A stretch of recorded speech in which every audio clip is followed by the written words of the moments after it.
If there is anything that you ever want, let's say there's something that you want from Allah,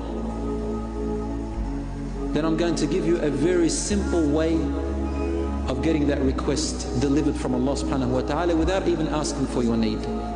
This hadith is sahih. Rasulullah sallallahu alayhi wa sallam said, whoever makes dua for me, then Allah subhanahu wa ta'ala will relieve that person from every hardship that they ever complain about, and He will give them everything that makes them happy and satisfied. So say, Allahumma salli ala nabiyyina Muhammad sallallahu alayhi wa sallam night and day, and our appointment insha'Allah is at the fountain of Kawthar. May Allah subhanahu wa ta'ala grant us understanding.